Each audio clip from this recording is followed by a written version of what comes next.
Hello. जी sir, 1 minute, बस live हो ही रहे हैं सर। ओके।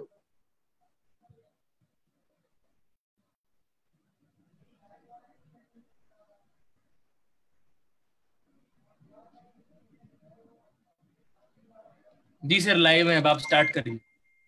आज फेसबुक में भी गया लाइव। जी जी, फेसबुक पे लाइव है, शुरू कीजिए सर। आप सबको नमस्कार। जैसा कि परसों चर्चा हुई थी कि पंचकर्म के बारे में डिटेल जानकारी आप सबको प्राप्त हो, इसलिए इस सीरीज को प्रारंभ किया गया। स्नेहन के बारे में चर्चा हो चुकी है। आज हम स्वेदन कर्म के बारे में चर्चा करेंगे। जैसा कि आप जानते ही हैं, पूर्व कर्म के अंतर्गत पाचन, स्नेहन और स्वेदन, इन तीन चीजों का अंतर्भाव किया जाता है। पाचन, स्नेहन अच्छा कार्य करे इसलिए दीपन पाचन पहले दिया जाता है। उसके बाद दोष क्लिनित हो, प्रेद युक्त हो, ढीले हो, उसके लिए आभ्यंतर स्नेहपान दिया जाता है। और ये क्लिनित दोष जो अपने स्थान में फूल गए हैं, उनको पिघलाने के लिए स्वेदन कर्म का प्रयोग किया जाता है। यह एक बहुत ही महत्वपूर्ण पूर्व कर्म है। बिना स्नेहन और स्वेदन के शोधन की प्रक्रिया संपूर्ण नहीं होती, न ही वमन श्रेष्ठ होता, न विरेचन ठीक से होता। स्वेदन की यदि परिभाषित करें तो वह प्रक्रिया जिसमें स्तंभता का नाश हो, गौरवता का नाश हो, शीतता का नाश हो और स्वेद की प्रवृत्ति हो, स्वेद निकले, एक मुख्य लक्षण है स्वेदन का। स्तंभ गौरव शीतग्नम स्वेदनम स्वेद कारकम, ये स्वेदन की परिभाषा है। स्वेदन कर्म पूर्व कर्म के लिए तो महत्व है ही, उसके अलावा षड्विधोपक्रम है, लग्नम ब्रह्मणम कालो रूक्षणम स्नेहनम तथा स्वेदनम स्तंभनम तेजानी आशा वे भिषक। जो इन षड्विधोपक्रमों को जानता है वही चिकित्सक है। इन षड्विधोपक्रम में स्वेद का अंतर्भाव है। इसका तात्पर्य हुआ कि यह स्वतंत्र चिकित्सा के रूप में भी इसका प्रयोग किया जाता है। जैसे वातज रोगों में स्वेदन का अलग महत्व है, प्रधान कर्म के रूप में स्वेदन कर्म का प्रयोग किया जाता है। जब हम स्नेहपान करा देते हैं, स्नेहपान से जैसा मैंने बताया दोष जो है क्लिनित होते हैं, और फिर स्वेदन करने से ये दोषों का द्रवीकरण होता है, लिक्विफिकेशन होता है, और ये बिना स्रोतों में चिपके हुए दोष जो है वो कोष्ठ में आते हैं, और बाद में हम वमन विरेचन के द्वारा उनको शरीर से बाहर निकाल देते हैं। वृद्ध्या विषन्नाद पाकात स्रोतों में विशोधनाथ शाखान मुक्त अमला कोष्ठम यान्ति वायुश्च निग्रहात। वृद्ध्या विषन्नाद, इन दोनों कार्यों के लिए स्नेहन स्वेदन की आवश्यकता होती है। स्वेद शब्द शुद्ध धातु से बना हुआ है, इसमें धंच प्रत्यय लगाने पर स्वेदन शब्द की निरुक्ति होती है, और स्वेदन का तात्पर्य होता है पसीना लाना, स्वेद की प्रवृत्ति लाना। अब जो स्वेदन के द्रव्य हैं उनमें ये प्रमुख गुण होते हैं जिसकी वजह से वो अपना कार्य करते हैं। उष्णता, हॉटनेस, तीक्ष्णता, बर्निंग सेंसेशन, सरता, मोबिलिटी, स्निग्धता, कंकसनेस, रूक्षता, रफनेस, सूक्ष्मता, माइक्रोफाइन, प्रभुत्व, लिक्विडिफाइड, स्थिर, इमोबिलिटी, गौरवता, हैवीनेस, उष्णम, तीक्ष्णम, सरम, स्निग्धम, रूक्षम, सूक्ष्म, द्रवम, स्थिरम, द्रव्यम गुरु चयत अयस्तद्य स्वेदनम उच्यते। आइए इनके क्लासिफिकेशन स्वेदन के समझ ले। बंधज भेद, दो प्रकार के, तीन प्रकार के भेद हैं। अग्नि के आधार पर दो भेद हैं, अनाग्नि स्वेद और साग्नि स्वेद। जिसमें अग्नि का संयोग होता है वो साग्नि, और जिसमें अग्नि का संयोग नहीं होता वो अनाग्नि। अनाग्नि स्वेद जैसे व्यायामम उष्ण सदनम गुरु प्रावलम क्षुधा बहुपानम भय क्रोध उपना आहो अतपाह। उसी पर साग्नि श्वेत 13 प्रकार के होते हैं। संक्रा प्रस्त्रो नाड़ी परिचय को अवगाहनम चिंता को अश्वग्ना कसु कुटी भूकुंभ विचा उपो होला के तेते श्वेदयंती त्रयोदश।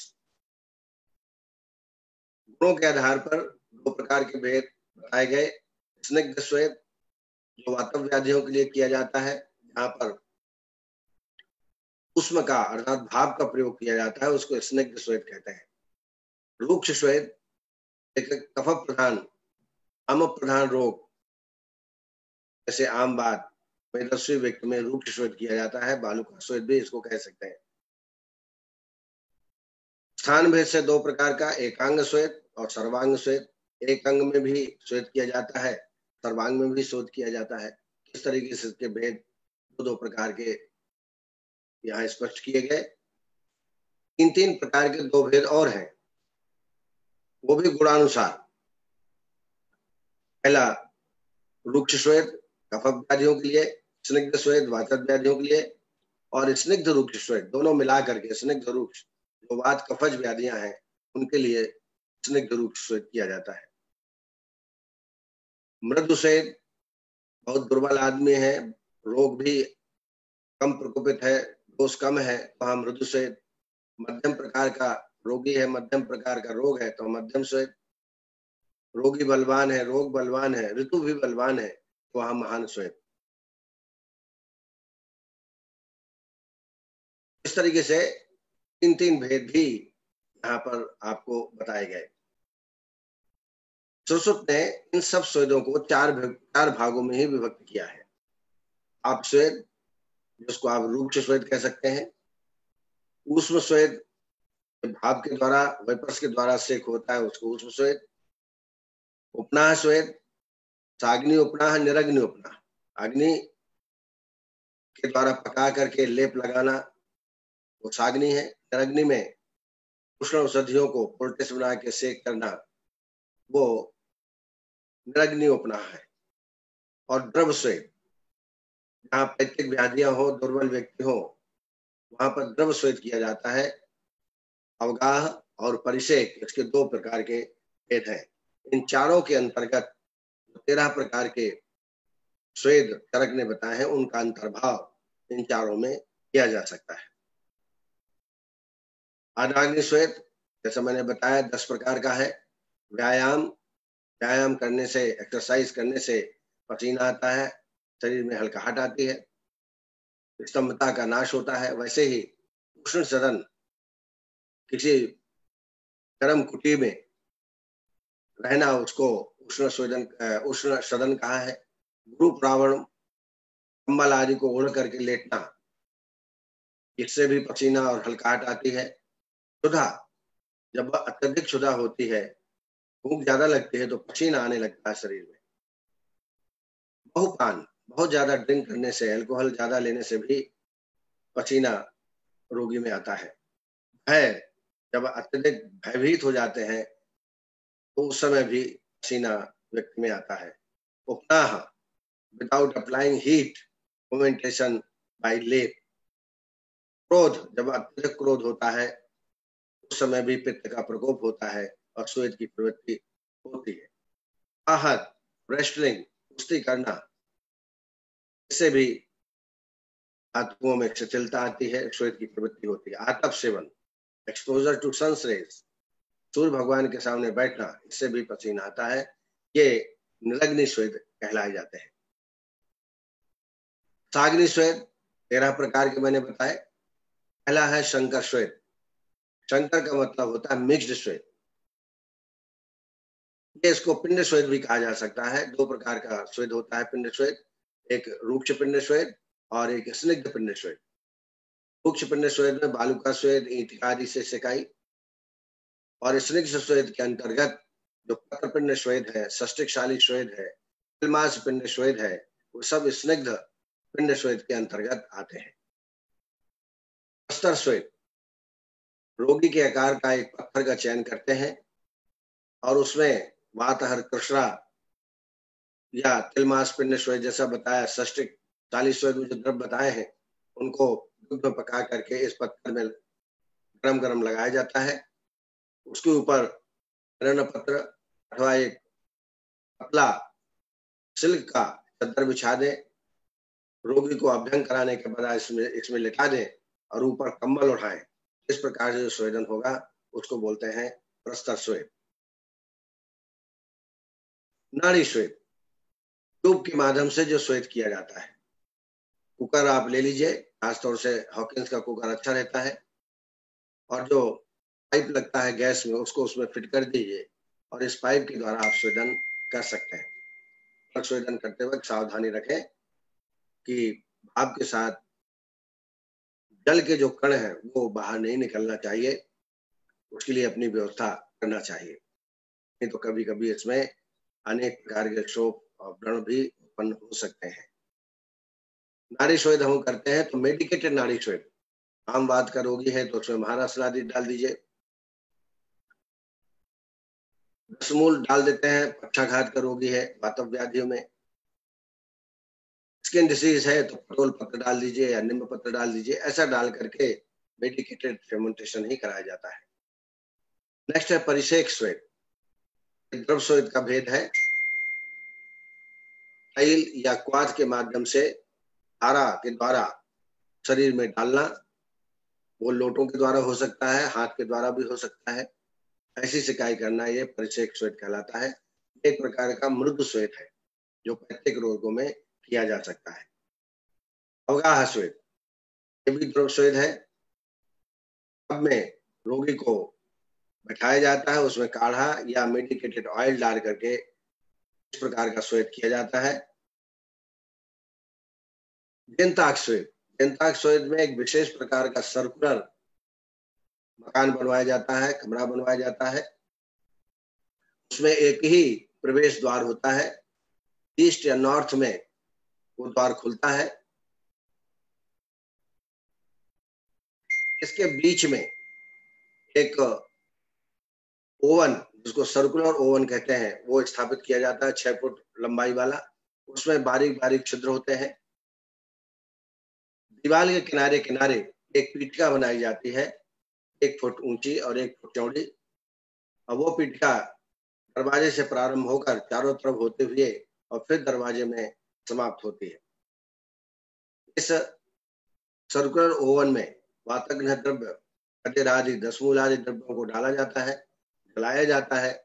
जब ये निर्धूम हो जाए, निर्धूम हो जाने के बाद फिर बाह्य अभ्यंग करने के पश्चात रोगी को अंदर प्रवेश किया जाता है और उसको समझाया जाता है कि इस द्वार से लगी हुई जो पीठिका है उसी के माध्यम से आपको जाना है अलटते पलटते हुए, और फिर इसी द्वार से बाहर आना है। एक ही द्वार है, किसी भी अवस्था में पीठिका जो बनी हुई है उसको छोड़ना नहीं है, नहीं तो अत्यधिक ताप की उत्पत्ति हो सकती है, क्योंकि महाश्वेत का एक प्रकार है, रुक्ष श्वेत है ये, और इसमें ताप ज्यादा होता है। तो रोगी को समझा करके उसको अंतः प्रवेश कराना चाहिए। ऐसे स्वेदन में हम लगभग 8-10 लोगों को एक साथ स्वेदन करा सकते हैं। अश्मग्न स्वेद, जैसा प्रस्तर स्वेद बताया था वैसा ही एक पत्थर का चयन कर लेते हैं रोगी के आकार का, और उसमें वातग्न औषधियों को जलाते हैं। जलाने के बाद थोड़ा पानी डालते हैं, उससे भाप निकलती है। उसके ऊपर एक चादर बिछा देते हैं, रोगी को आप वाह्य अभ्यंग करने के पश्चात उसमें लेटाते हैं और कंबल से ओढ़ा देते हैं। इसके द्वारा स्वेदन होता है, उसको बोलते हैं अश्मग्न स्वेद। दर्शु स्वेद, ये एक छोटा से गड्ढा खोदा जाता है, उस गड्ढे में वातग्न औषधियों को डाल करके जलाया जाता है। जब वो निर्धूम हो जाए तो उसके ऊपर एक चारपाई बिछाते हैं, चारपाई में एक पतला से चद्दर, रोगी को वाह्य अभ्यंग करने के पश्चात उसमें लेटाते हैं और कंबल से उड़ा देते हैं। इसको बोलते हैं दर्शु स्वेद। यह भी रुक्ष स्वेद के अंतर्गत आता है। कुटी स्वेद, इसमें कुटी स्वेद में एक कुटी का निर्माण करते हैं, जिसका दरवाजा एक ही होता है। चारों तरफ सिगड़ियां या गोरसी रख देते हैं, तो वो कुटी जो है गर्म हो जाती है। अब अभ्यंग करने के पश्चात रोगी को बीच में चारपाई डाल के लिटा देते हैं और इस प्रकार का जो स्वेदन होता है वो कुटी स्वेद कहलाता है। यह भी रुक्ष स्वेद का ही प्रकार है। भूस्वेद, इस प्रकार प्रस्तर स्वेद में हमने वातग्न औषधियों को जलाया था, वैसा ही जमीन कोई समतल जमीन तय कर ले, साफ सफाई करके उसमें वातग्न औषधियों को जलाएं और फिर उसमें पानी का किंचन डालें, थोड़ा से छींटे डालें, उससे भाप निकलेगी। उसमें एक चादर बिछा करके रोगी को इसमें वायुअभ्यंग करने के पश्चात लिटा दें और ये जो स्वेदन होगा वो भूस्वेद कहलाएगा। कुंभी स्वेद, कुंभी का तात्पर्य होता है घड़ा। एक घड़े को लेकर जमीन में गाड़ दें और इस घड़े में वातग्न काढ़ा डाल दें। वातहर काढ़ा पहले से ही पका के उसमें डाल दिया जाता है। उसके पश्चात इसमें गरम गरम ईंटा या गरम गरम लोहे के गोले उसमें डाले जाते हैं जिससे भाप निकलती है और इस कुंभी के ऊपर एक चारपाई लिटा देते हैं। अभ्यंग करने के पश्चात रोगी को लिटाया जाता है और फिर उसको कंबल उठाया जाता है। तो इस प्रकार का जो स्वेदन है उसको कुंभी स्वेद कहा जाता है। कूप स्वेद, 6 फुट गहरा 3 फुट चौड़ा ऐसा गड्ढा खोदते हैं, 3 फुट चौड़ा 6 फुट गहरा और 6 फुट लंबा। इसको कूप के नाम दिया गया है क्योंकि गहरा गड्ढा ज्यादा होता है। इसमें वातग्न औषधियों को जलाते हैं, दशमूल गजर आदि। जब निर्धूम हो जाए तो इसके ऊपर चारपाई बिछा करके और इसमें वायुअभ्यंग करने के पश्चात रोगी को चारपाई में लिटा देते हैं। कूप के ऊपर एक चारपाई बिछाते हैं, उसी आकार का वो गड्ढा होना चाहिए। महास्वेद के अंतर्गत आता है, रुक्ष स्वेद है। क्योंकि अलग अलग ये स्वेद बताए गए हैं, इनका अलग अलग प्रयोग क्यों मैं आपको स्पष्ट करूंगा। होलाक स्वेद, इस होलाक को गोरसी बोलते हैं। पुराने जमाने में मिट्टी का एक गोरसी बनती थी और उसमें अग्नि को सुरक्षित रखा जाता था और इसमें जो अग्नि आती है बड़े धीमे धीमे इसका आंच मिलती है। इसको चारपाई के नीचे रख करके रोगी को लिटा दे चारपाई में, अभ्यंग करने के पश्चात होलाक को नीचे रख दे और जो स्वेदन होगा उसको होलाक स्वेद कहेंगे। अब ये स्वेद बताने का अलग अलग क्यों ये अलग अलग बताया गया, वो इसलिए कि हर में टेम्परेचर अलग अलग होगा। जैसे कूप स्वेद आप ले लीजिए, कूप स्वेद में अत्यधिक उष्णता होगी, होलाक स्वेद में उष्णता कम होगी। भूस्वेद में उष्णता कम होगी लेकिन देर तक वो गर्माहट देगी। प्रस्तर में उष्णता ज्यादा होगी लेकिन वो देर तक उष्णता नहीं देगी। तो पेशेंट के आधार पर, रोगी के आधार पर हमको ये स्वेदन की विधियां तय करना है। व्याधो शीते शरीरे च महान स्वेदो महाबले, दुर्बले दुर्बला स्वेदो मध्यमे मध्यम होता। बलवान रोगी है, शीत ऋतु है और दोष भी बलवान है, तो ऐसी अवस्था में महास्वेद करना है। मध्य प्रकार का है तो मध्यम स्वेद, हीन प्रकार का है तो हीन स्वेद करना है। तो रोगी के आधार पर स्वेदों का हम चयन करते हैं। इंडिकेशन, कहाँ स्वेदन आप करा सकते हैं। जितने भी वातव व्याधियां हैं जैसे फेशियल पैरालिसिस, पैराप्लेजिया, सियाटिका, खल्ली, hoarseness of voice, spondylitis, backache, numbness, टेम्स, इन सब में स्वेदन स्वतंत्र चिकित्सा के रूप में भी कर सकते हैं और पूर्व कर्म के रूप में तो करना ही है। इसके अलावा joint disorders, osteoarthritis, stiffness of joints, rheumatoid arthritis, pain in joint, मैंने कहा स्वतंत्र रूप से भी चिकित्सा कर सकते हैं स्वेदन के माध्यम से और पूर्व कर्म के रूप में तो जहां वमन विरेचन की अपेक्षा वहां करना चाहिए। यूरिनरी डिसऑर्डर्स, जहां यूरिन जाता हो, मूत्राघात हो, सीमेन कम बनता हो, स्क्रोटम बड़ा हो गया हो, सूजन हो गई हो, जीआईटी ट्रैक्ट के डिसीजेस जैसे आम की उत्पत्ति, हार्डनेस ऑफ द स्टूल, कठिन स्टूल आ रहा हो, कॉन्स्टिपेशन हो, स्टिफनेस ऑफ एब्डोमेन, जो गौरवता जिसको बोलते हैं उदर में गौरवता हो, ऐसी अवस्था में स्वेदन कराने से लाभ मिलता है।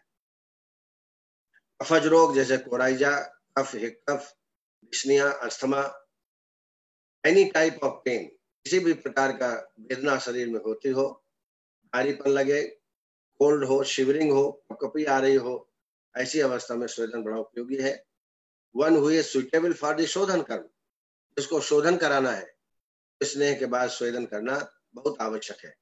प्रतिश्याय चकाशे च एकाश्वासे श्वलाघवे कर्णमन्यासरः शूले स्वरभेदे ग्रहे अर्थैकांग सर्वांग पक्षा खाते विनाम के कोष्ठना बिंदुसु मूत्राघाते विचरम के।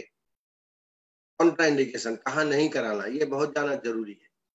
तो निरंतर अल्कोहल का सेवन करते हो, हमेशा कषाय का सेवन करते हो, पॉइजनिंग की अवस्था में, पित्त प्रकृति का व्यक्ति हो, पित्तजमेह है और पैतृक रोग, इनमें स्वेदन नहीं कराना चाहिए। लेकिन यदि शोधन कराना है, मृदु स्वेद, द्रव स्वेद या नाड़ी स्वेद से स्वेदन आप करा सकते हैं, वहां पर महान स्वेद नहीं कराना है।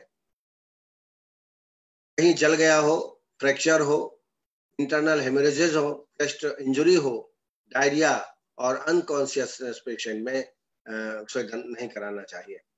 इसके अलावा कामला में रोग, वात रक्त, तिमिर और जो ओजक क्षय के पेशेंट हैं उसमें भी नहीं कराना है। अब आप कहेंगे कि जॉइंटिस में क्या स्वेदन नहीं कराना जब विरेचन कराएंगे? मैंने क्या बताया, कैसे व्याधियों में मृदु स्वेद कराएं, नाड़ी स्वेद करा सकते हैं, अवगाह स्वेद भी करा सकते हैं। इनटॉलरेंस ऑफ स्वेदन लाइक हंग्री, भूख लगी हो, गुस्सा हो, चेहरे में पफीनेस हो, बहुत कमजोर हो, बहुत ही एग्रीवेटेड है पेशेंट, थकावट है और बहुत दुबला पतला हो, प्रेग्नेंट वोमेन है या एमसी चल रही हो वोमेन में, ऐसी अवस्था में आपको स्वेदन नहीं कराना है।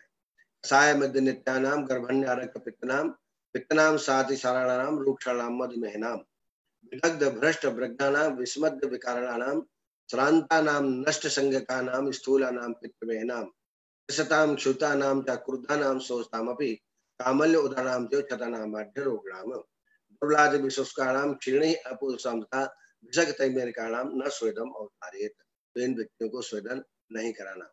प्रोसीजर कैसे हम स्वेदन कराएंगे, तो हमेशा ये ध्यान रखना चाहिए, जब स्वेदन कराते हैं तो स्वेदन से संबंधित आवश्यक चीज आपके पास होना चाहिए। दूसरा मुख्य बात ध्यान रखना है, यदि हृदय में स्वेदन कराना है, टेस्टिस में करना है, आईज में करना है, तो बहुत ही मृदु स्वरूप का आपको स्वेदन कराना है। और इन स्थानों में आईज, हार्ट और टेस्टिस में कवरिंग कर देना चाहिए कपड़े से, यदि कोई स्वेदन आप कर भी रहे हैं। पत्ते से कर सकते हैं और कपड़े से भी कर सकते हैं।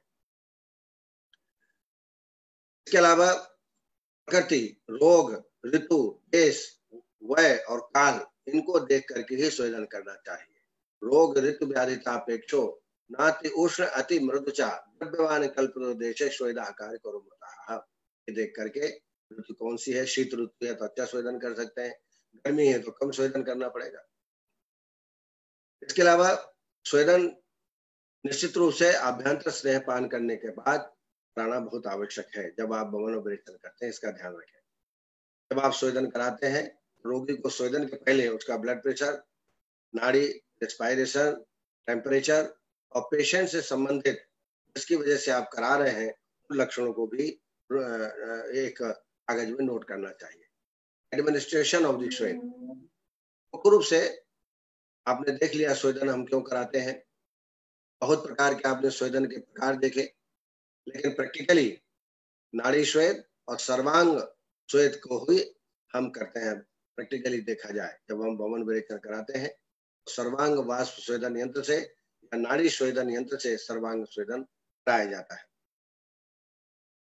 अच्छी तरह अभ्यंग करने के पश्चात इफेक्टेड पार्ट में रबर ट्यूब के द्वारा नाड़ी स्वेद, जो मैंने बताया अभी आपको, कुकर में लगा के रबर ट्यूब के द्वारा सेक करते हैं। जब आप सेक करते हैं तो प्रॉपर डिस्टेंस रखना चाहिए, बहुत नजदीक से स्वेदन ना करें, नहीं तो रोगी जल सकता है। ये ट्यूब के माध्यम से स्वेदन करने में बहुत ही सावधानी रखना चाहिए। ये स्वेद प्रवृत्ति, माथे में पसीना आने लगे तब तक स्वेदन कराना चाहिए। स्वेद प्रवृत्ति आवश्यक है। सर्वांग वाष्प स्वेद एक यंत्र होता है जिसको बोलते हैं सर्वांग वाष्प स्वेद यंत्र। इसको मेडिकेटेड डिकॉक्शन से बॉयल करके और वहां पर वेपर्स पहुंचाई जाती है नाड़ी स्वेद के माध्यम से। इस यंत्र में छिद्र होते हैं, रोगी को इसमें बाह्य अभ्यंग करने के पश्चात लेटा दिया जाता है। सिर हमेशा बाहर रखना चाहिए। इसके अलावा जब स्वेदन चालू हो जाए तो पेशेंट को बोलना चाहिए कि आप थोड़ा अलग के पलटते रहिए, करवट चेंज करते रहिए, क्योंकि एक ही करवट एक ही पोजीशन में लेटे रहेंगे तो बर्न होने की संभावना बनी रहती है। टेम्परेचर मेंटेन रहे, ये हमको ध्यान रखना है। जब माथे में पसीना आने लगे तो समझ लीजिए स्वेदन हो गया, क्योंकि पेशेंट कई बार उसको अच्छा लगता है, वो कहता नहीं साहब अभी और कराइए, लेकिन कभी-कभी पेशेंट को तकलीफ हो सकती है। ये जो है 10 से 15 या 20 मिनट में स्वेदन की प्रक्रिया हो जाती है। स्वेदन करने के पहले blood pressure, temperature, pulse rate आदि को नोट करना चाहिए, और जब स्वेदन कंप्लीट हो जाए तो डायरेक्ट एक्सपोज़र उसका नहीं होना चाहिए। इसलिए 10-5 मिनट, आधा घंटा आप उसी स्वेदन कक्ष में ही रोगी को बैठाए रखें और 1 घंटे तक अपने ऑब्जर्वेशन में पेशेंट को रखें। सम्यक स्वेदन के लक्षण: शीत शूल विपर में स्तंभ गौरव निग्रहे संजाते मार्द्वे स्वेदे स्वेदनादुर्चन्द्रता। डिसअपियरेंस ऑफ द कोल्ड, जिसको शीतोपरम कहते हैं। शूलोपरम मीन्स डिसअपियरेंस ऑफ पेन। स्तंभ निग्रह means disappearance of stiffness. Gaurav nigrah means relief in heaviness of the body. Ardhavta, softness and smoothness of the body. Swed pravritti, appearance of the sweating, और desire for food, cold thing. उसको लगेगा कि मेरे को ठंडा पानी दीजिए, ऐसा वो महसूस करे तो समझ लीजिए सम्यक प्रकार का स्वेदन हुआ है। अतिस्वेदन हो तो पित्त दोष प्रकोप होगा, हैवीनेस, चक्कर भी आ सकते हैं रोगी को, पूरे शरीर में जलन, लेथार्जी महसूस होगा, वीकनेस, उसकी आवाज भी थोड़ा धीमी होगी, पेन होगा, वर्टाइगो, गिडनेस भी हो सकता है, और कभी कभी इरेप्शन भी प्राप्त हो सकते हैं ज्यादा स्वेदन करने से, और रक्त प्रकोपक लक्षण भी मिल सकते हैं। प्यास अधिक लगती है, थकावट पैदा होती है, और फीवर और वोमिटिंग भी हो सकती है। तब प्रकोपो मूर्छाचा शरीरम सद्दम तसा बाह सुप्तांगता चेत कुष्ठ लक्षणाग्रजम। सिम्टम्स ऑफ इम्प्रॉपर स्वेदन कर्म: स्वेदन अच्छा नहीं हुआ है तो पसीना नहीं आएगा, और कोल्डनेस विल नॉट रिड्यूस, ठंडापन जो शरीर में वो नहीं खत्म होगा, कोई कोल्ड थिंग की डिमांड नहीं करेगा पेशेंट, पेन भी वो रिड्यूस नहीं होगा, और जिस व्याधि के लिए स्वेदन कराते हैं उसमें भी लाभ आपको प्राप्त नहीं होगा। ये इम्प्रॉपर स्वेदन के लक्षण है। अब अगर अतियोग आपका हो गया तो उसकी चिकित्सा क्या करें? पित्त का प्रकोप हो गया, रक्त का प्रकोप हो गया, दाह हो रहा है, प्यास अधिक लग रही है, तो मधुर शीत द्रव्यों का सेवन, स्निग्ध फूड खिलाना चाहिए। इसके अलावा श्रुत शीत फांड, जैसे सडंग पानी है, सडंग पानी का सेवन बार बार रोगी में करना चाहिए। इससे ज्वर की शांति होती है, नशा नहीं लगती, दाह की भी शांति होती है। मुस्त परपट कोशिर चन्नोदी चनाग्रही है, श्रुत शीतम जलम दद्यात पिपासा ज्वर शांति है। इसके अलावा लवण, अम्ल, कटु, उष्ण पदार्थ को त्याग करना चाहिए, अल्कोहल बिल्कुल बंद करना चाहिए, और ठंडे स्थान में पेशेंट को शिफ्ट करना चाहिए। इसके अलावा चंदन का लेप भी लगाएं तो रोगी को तत्काल लाभ प्राप्त होता है। जो समर सीजन में, गर्मी की ऋतु में जो हम ट्रीटमेंट करते हैं पित्त का, वो सारी चिकित्सा इसमें करना चाहिए। पश्चात कर्म: avoid direct exposure to the cold, स्वेदन के बाद तत्काल कोल्ड वाटर या कोल्ड एयर के संपर्क में नहीं आना चाहिए। कम से कम 1 घंटा आराम कराएं, और आवश्यक हो तो गर्म स्पंजिंग रोगी में आप कर सकते हैं। गर्म पानी से ही स्नान करावें, और जैसा कि आप जानते हैं वमन कराने में 1 दिन स्वेदन करते हैं, अन्न काल देखें तो 3 अन्न काल, और यदि विरेचन कराते हैं तो 3 दिन तक स्वेदन किया जाता है। ये ध्यान में आपको रखना है। वस्ती नस्य कर्म के लिए बाह्य अभ्यंग और बाह्य स्वेदन किया जाता है, वो करना भी चाहिए। Mode of action of the स्वेदन कर्म: कैसे स्वेदन कर्म काम करता है?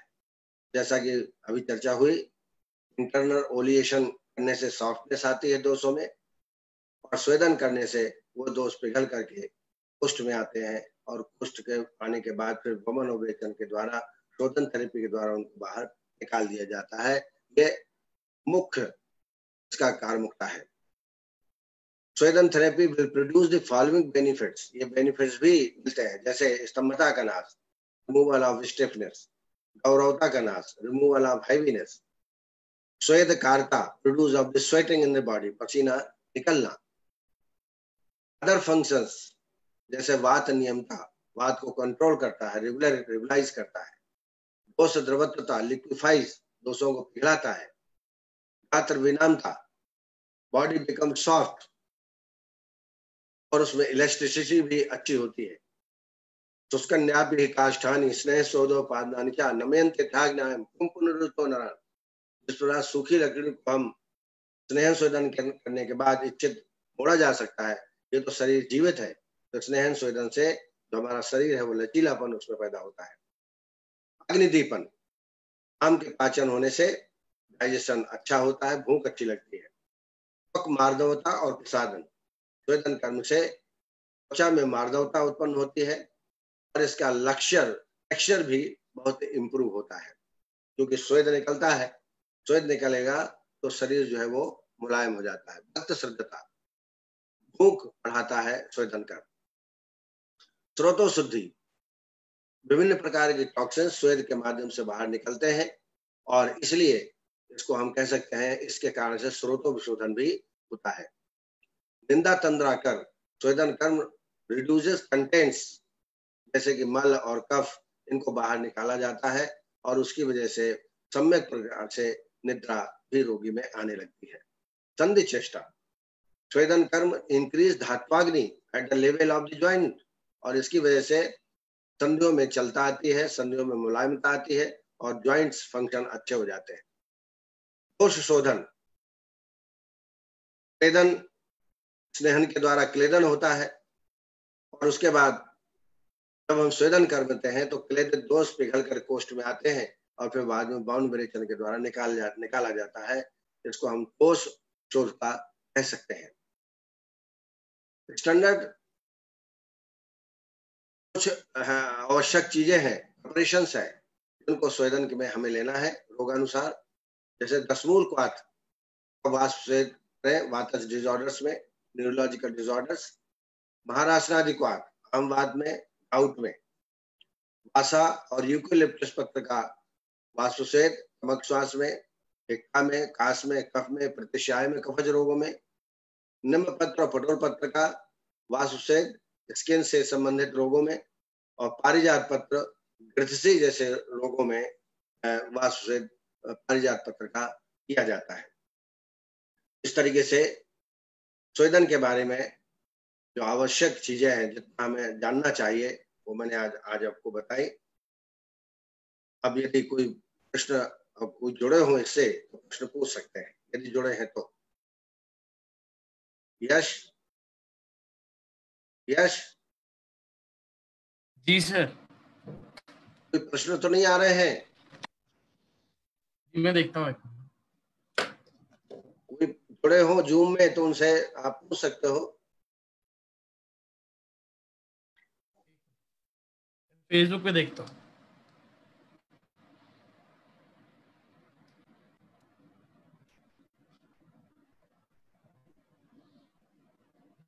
अगर मेरे को सुन रहे हैं तो यदि प्रश्न आपके हो तो आप पूछ सकते हैं।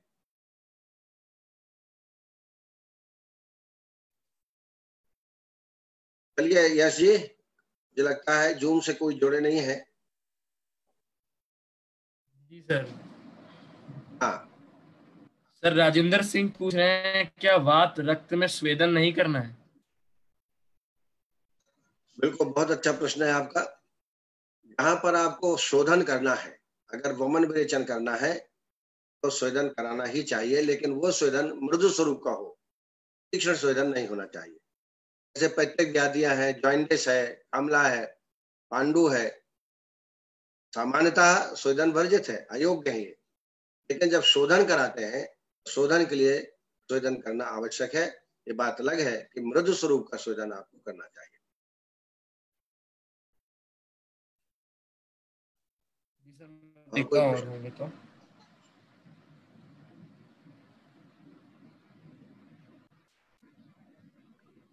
चलिए यश, रहने दीजिए अगर नहीं मिल रहे हैं तो। जी सर, एक ही सवाल था। हाँ, चलिए यश, आपको बहुत बहुत धन्यवाद। और सबको अवगत कराते हुए अपरिहार्य कारणों के कारण कल से ये जो लेक्चर हो रहे थे वो अब कुछ दिन के लिए स्थगित किए जाते हैं। जब व्याख्यान प्रारंभ होंगे तब आपको सूचित किया जाएगा। कोई अपरिहार्य कारणों से अब व्याख्यान नहीं होंगे। बहुत बहुत धन्यवाद। चलो बेटा, मैं बस कैंसिल कर जी दीजिए सर, मेरे एंड कर दीजिए मीटिंग को। मेरे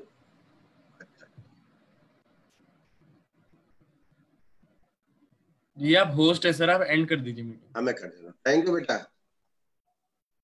ओके सर।